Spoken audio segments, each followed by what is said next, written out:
नमस्कार, मैं हूं शुभी मिश्रा और आप देख रहे हैं चुनाव से जुड़ा सबसे पहला चुनावी बुलेटिन। चुनाव की चाल तो समझिए। लोकसभा चुनाव की रणभेरी बज चुकी है। 7 चरण में चुनाव कराने के ऐलान के साथ ही तमाम सियासी दल तूफानी गति से चुनावी चाल को चल रहे हैं। बीजेपी विकास की चाल चल रही है तो कांग्रेस न्याय के बोल बोल रही है, जबकि क्षेत्रीय दल भी चाल से कमाल करने की जगत में है। बिहार में सीटों के ऐलान में एनडीए ने बाजी मारी, पर सीट नहीं मिलने से नाराज आरएलजेपी प्रमुख पशुपति पारस ने केंद्रीय मंत्रिमंडल से इस्तीफा ही दे दिया। तो अब महागठबंधन के नेता उन पर डोरे डाल रहे हैं। हमारी नजर चुनाव की हर एक चाल पर है, तो चुनाव से जुड़ी हर एक खबर आपको दिखाएंगे। खबर के अंदर की एक एक चाल को भी समझाएंगे।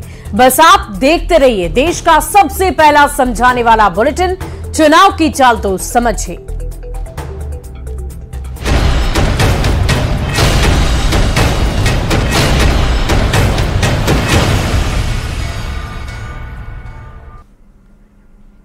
बिहार में एनडीए की ओर से लोकसभा चुनाव के लिए सीटों की साझेदारी की घोषणा के दूसरे दिन ही आरएलजेपी प्रमुख पशुपति पारस ने केंद्रीय मंत्रिमंडल से इस्तीफा दे दिया। पारस के पास खाद्य प्रसंस्करण मंत्रालय था। लोकसभा चुनाव में एनडीए से एक भी सीट नहीं दिए जाने से नाराज पशुपति पारस पटना में पार्टी नेताओं के साथ बैठक कर बुधवार को बहुत बड़ा ऐलान करने वाले हैं। वैसे पारस को लेकर बिहार की सियासत भी बेहद गर्म हो गई है। ये रिपोर्ट देखिए।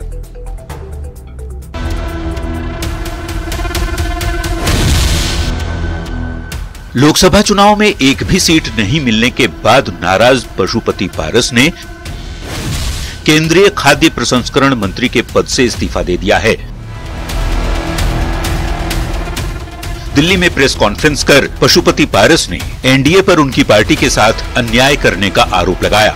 हमारी पार्टी के साथ और व्यक्तिगत रूप से हमारे साथ नाइंसाफी हुई, इसलिए मैं भारत सरकार के कैबिनेट मंत्री से मैं त्याग पत्र देता हूं।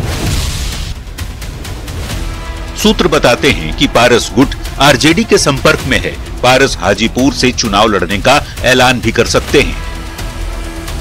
आरएलजेपी ने महागठबंधन में समस्तीपुर और नवादा की सीट भी मांगी है, ऐसी चर्चा है। दिल्ली से पटना पहुंचने के बाद पार्टी नेताओं के साथ बुधवार को पारस बैठक कर कोई बड़ा ऐलान भी कर सकते हैं। पशुपति पारस अकेले चुनाव लड़ेंगे या फिर महागठबंधन के साथ जाएंगे, ये तो वे ही तय करेंगे। पर बीजेपी और जेडीयू ने बेहद सधा हुआ बयान दिया है और पारस को लेकर सम्मान की बात कही गई है। माननीय पशुपति बाबू को माननीय नरेंद्र मोदी जी के कैबिनेट में लंबे समय तक अवसर मिला है। उनका सम्मान बरकरार है, आगे भी उनका सम्मान बरकरार रहेगा। यह उनकी पार्टी का फैसला है, उनका फैसला है, लेकिन हमारी उम्मीद यह है कि केंद्रीय मंत्रिपरिषद में आदरणीय नरेंद्र मोदी जी ने जो सम्मान दिया, तो हम समझते हैं कि उस सम्मान का राजनीतिक कर्ज के रूप में निश्चित रूप पारस जी को उस कर्ज की अदायगी करना चाहिए, जिसकी अपेक्षा बिहार की जनता भी करती है। वहीं पशुपति पारस के केंद्रीय मंत्रिमंडल से इस्तीफा दिए जाने पर महागठबंधन के नेता तंज कस रहे हैं। आरजेडी के साथ ही कांग्रेस के नेता कहते हैं कि पारस के साथ अन्याय हुआ, उनकी बेइज्जती की गई।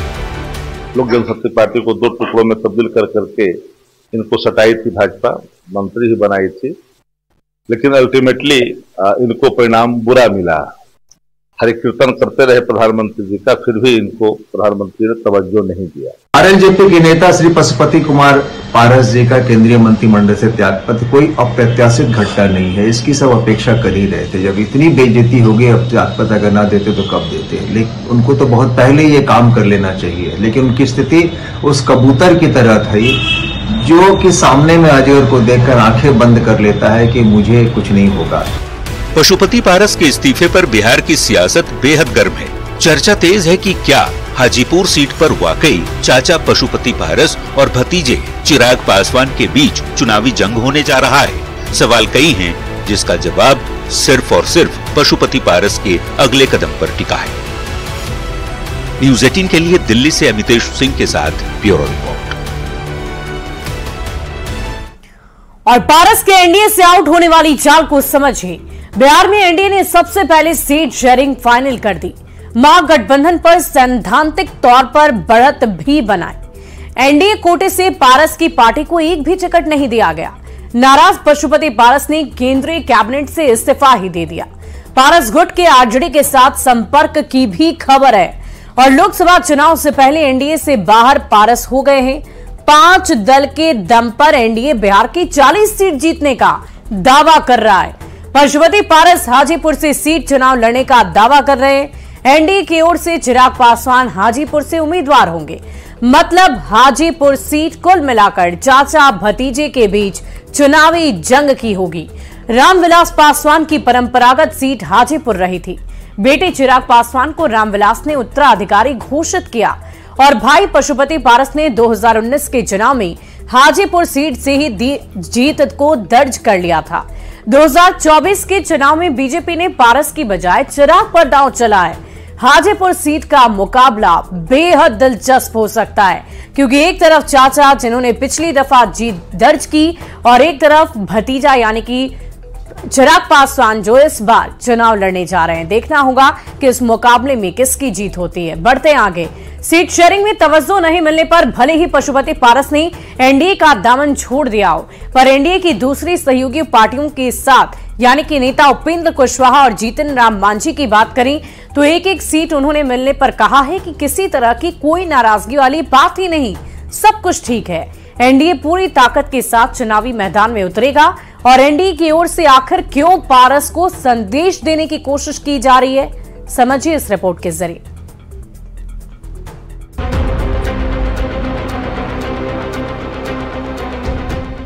एनडीए में सीट बंटवारे में तवज्जो नहीं मिलने से नाराज आरएलजेपी प्रमुख पशुपति पारस ने केंद्रीय मंत्रिमंडल से इस्तीफा दे दिया। इसके बाद खबर आई कि एक सीट मिलने से उपेंद्र कुशवाहा नाराज हैं। बीजेपी के संगठन महामंत्री और बिहार प्रभारी विनोद तावड़े ने कुशवाहा से मंगलवार को ही मुलाकात की। इसके बाद समझौते के तहत ये तय हुआ कि लोकसभा चुनाव में काराकाट सीट से उपेंद्र कुशवाहा तो चुनाव लड़ेंगे ही, बिहार विधान परिषद में खाली एक सीट पर कुशवाहा की पार्टी आरएलएम के एमएलसी चुने जाएंगे और उन्हें बिहार सरकार में मंत्री भी बनाया जाएगा। कुशवाहा ने तो साफ कह दिया कि कभी कोई नाराजगी थी ही नहीं। सर नाराज है एक सीट पर, 2 सीट की मांग थी। नाराज कभी हम नहीं रहे सर, एक सीट से खुश हैं। अरे भैया हम नाराज कब थे कि जोर विनोद तावड़े जी से आपकी मुलाकात हुई सर? विनोद तावड़े जी से मुलाकात हुई।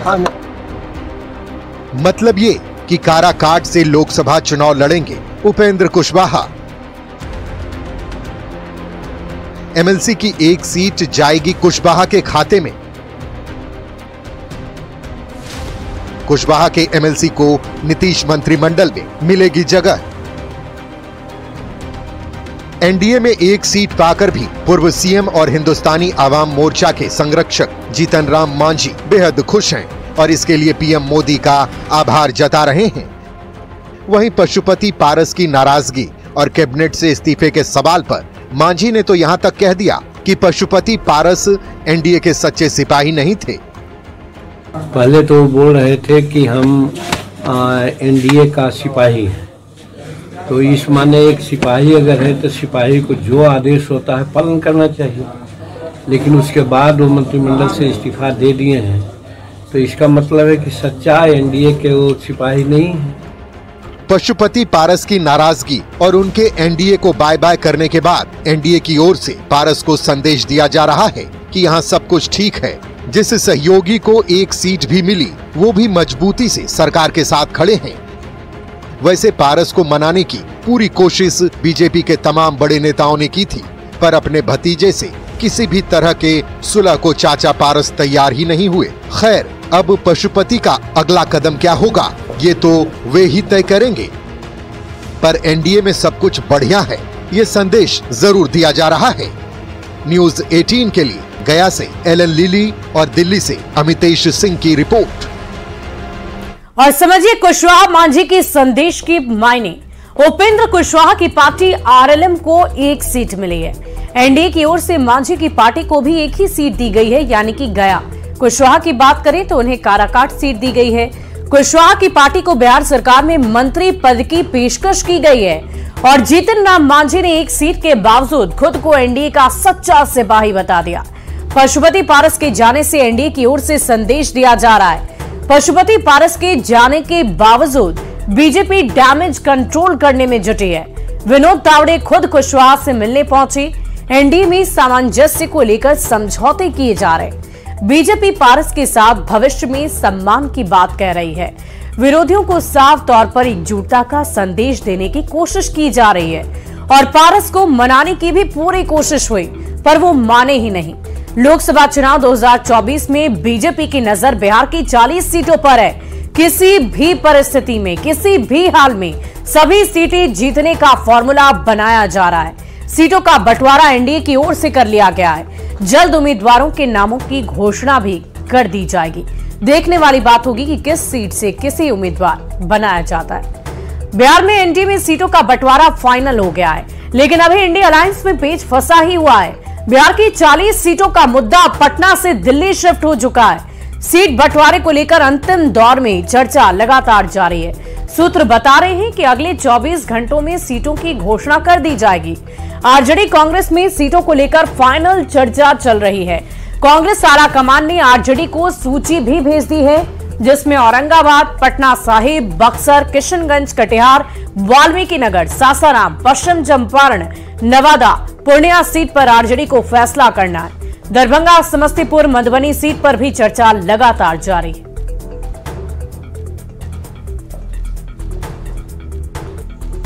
और समझिए कि इंडिया अलायंस में आखिर पेच अब तक क्यों फंसा हुआ है, क्यों सीटों का बंटवारा अब तक नहीं हो पाया है। दरअसल विरोधी दल लगातार ऑल इज वेल का दावा तो कर रहे हैं, लेकिन कहीं ना कहीं कोई तो दिक्कत जरूर है। कहीं कोई दिक्कत की बात नहीं कही जा रही है। मुख्य तौर पर आरजेडी कांग्रेस के बीच सीटों का पेच फंसा हुआ है। लेफ्ट की पार्टियों की भी अपनी अपनी उम्मीदें हैं, अपनी अपनी महत्वाकांक्षाएं हैं। जल्द सीटों का फॉर्मूला फाइनल करने का दावा किया गया है। पूरी सूची बना ली जाने के दावे भी किए जा रहे हैं और अगले 24 घंटों में सीटों की घोषणा का दावा भी किया गया है। आरजेडी कांग्रेस में सीटों को लेकर फाइनल चर्चा चल रही है और कांग्रेस आलाकमान ने आरजेडी को सूची भी भेज दी है। सभी की नजर महागठबंधन की सीटों के फॉर्मूले पर टिकी हुई है। देखने वाली बात होगी कि इंडिया अलायंस की तरफ से बिहार में सीटों को लेकर क्या फॉर्मूला बनाया जाता है। और झारखंड की दो चर्चित राजनीतिक हस्ती गीता कुड़ा और सीता सोरेन अब बीजेपी में शामिल हो गई है। इससे पहले दोनों इंडी गठबंधन का हिस्सा थी। गीता कुड़ा कुछ दिन पहले कांग्रेस से बीजेपी में आई, जबकि सीता सोरेन जेएमएम से बीजेपी का दामन थाम लिया है।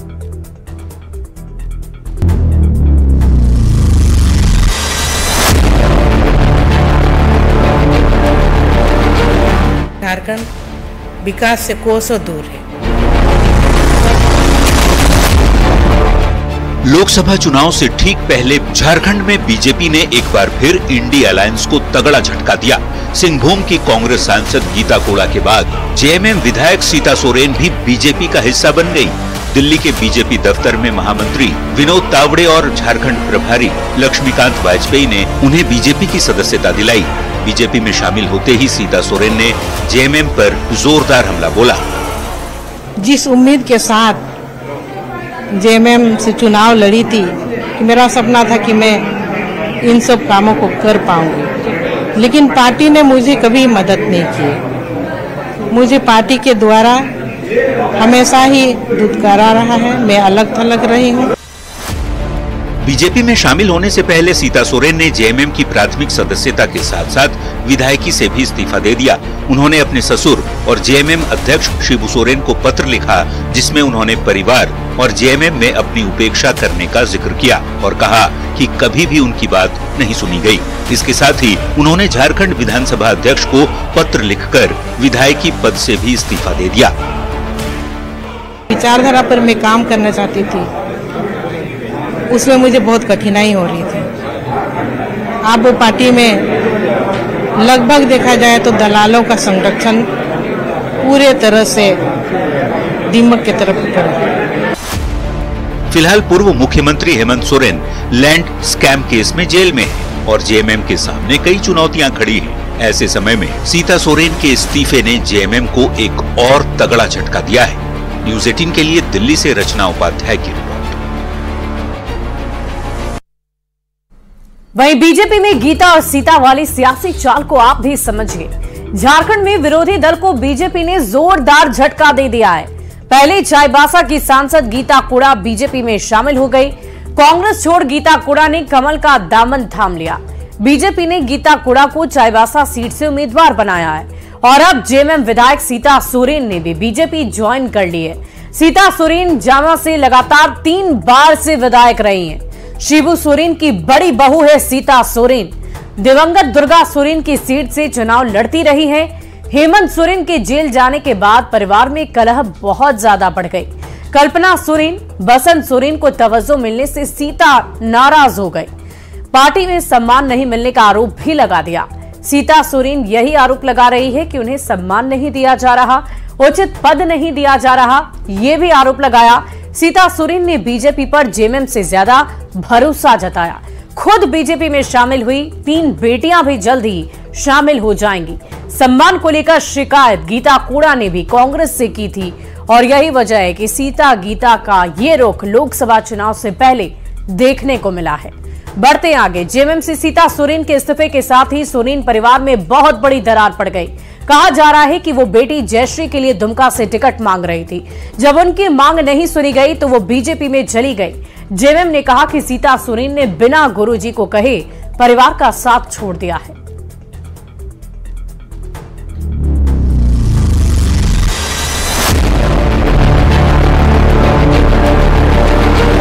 झारखंड विकास से कोसों दूर है।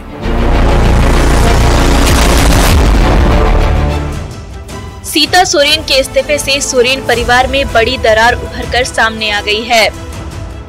जेएमएम अध्यक्ष शिबू सोरेन के 3 बेटों में से सबसे बड़े बेटे दिवंगत दुर्गा सोरेन की पत्नी है सीता सोरेन। उनकी 3 बेटी हैं, जयश्री सोरेन, विजयश्री सोरेन और राजश्री सोरेन। शिबू सोरेन की बहू और पूर्व मुख्यमंत्री हेमंत सोरेन की भाभी सीता सोरेन जेएमएम की महासचिव रह चुकी हैं। वो झारखंड विधानसभा में महिला और बाल विकास समिति की सभापति भी रह चुकी हैं। साथ ही जामा सीट से लगातार 3 बार विधायक रह चुकी हैं। पर उन्होंने जेएमएम के साथ साथ विधानसभा सदस्यता से भी इस्तीफा दे दिया है। अब उन्हें दुमका से चुनाव लड़ाने के कयास लगाए जा रहे हैं। देखिए, वो पार्टी प्रमुख तय करते हैं और नरेंद्र मोदी जी का जो हमको देंगे, जो भी प्रभार हमको देंगे उनको मैं निभाऊंगी। अपनी उपेक्षा से दुखी होकर सीता सोरेन पहले भी मुखर होती रही हैं। हाल में सियासी संकट के समय जब कल्पना सोरेन को मुख्यमंत्री बनाने की बात हो रही थी, तब भी उनकी नाराजगी सामने आई थी। फिलहाल वो अपनी बेटी जयश्री सोरेन के लिए दुमका से टिकट की मांग कर रही थी, पर जब कोई फैसला नहीं हुआ तो जेएमएम को झटका देकर वो बीजेपी में शामिल हो गयी। जेएमएम ने कहा कि बिना गुरुजी को कहे सीता सोरेन ने परिवार छोड़ दिया। हम लोगों ने गुरुजी के पास इस बात को पहुंचाया तो गुरुजी ने कहा कि ठीक है, हम बात करेंगे। मेरे परिवार का मामला, लेकिन तब तक में ये फिर खबर आ गई कि वो भाजपा जा रही। नहीं तो उतना समय हम लोगों को भी मिलना चाहिए था ताकि घर में भी बात हो जाती, पार्टी में भी बातें हो जाती और कोई ना कोई निष्कर्ष भी निकल आता। सीता सोरेन के इस्तीफे से संथाल परगना में जेएमएम को तगड़ा झटका लगा है, तो सीता सोरेन के रूप में बीजेपी को तुरूप का एक इक्का जरूर मिल गया है।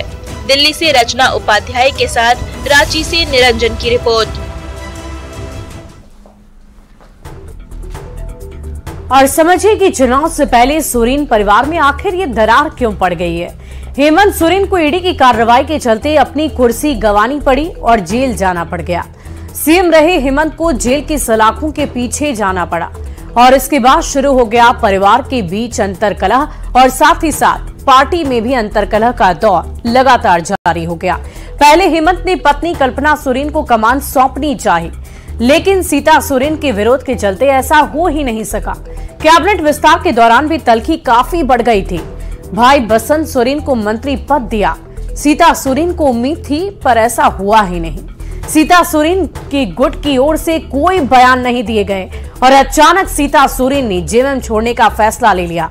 जेएमएम को चुनाव से पहले ये बहुत बड़ा झटका लगा है। पारिवारिक कलह के चलते सीता सोरेन पार्टी से अलग हो गई और संथाल क्षेत्र में पार्टी को नुकसान उठाना पड़ सकता है। सीता सोरेन की पार्टी को छोड़ने की वजह से बीजेपी सीता सोरेन के बहाने जेएमएम को घेरने की पूरी कोशिश करेगी। लोकसभा चुनाव में सीता के बहाने बीजेपी संदेश देने की कोशिश करेगी कि पार्टी एकजुट नहीं रह पाई और कोई किसी न किसी वजह से पार्टी का दामन छोड़कर सीता सोरेन ने बीजेपी का दामन थाम लिया है। उनका कहना है कि वो अब बीजेपी के साथ मजबूती से आगे बढ़ेंगी और इतना ही नहीं, अपनी तीनों बेटियों को भी वो बीजेपी में शामिल करेंगी। आपको बता दें कि सीता सोरेन की तरफ से अपनी बेटी के लिए दुमका सीट मांगी जा रही थी और वो सीट नहीं मिलने से नाराज होकर सीता सोरेन ने यह अहम कदम उठाया है। और फिलहाल हमारे इस खास बुलेटिन में अभी के लिए बस इतना ही। एक नजर इस वक्त के हेडलाइंस पर।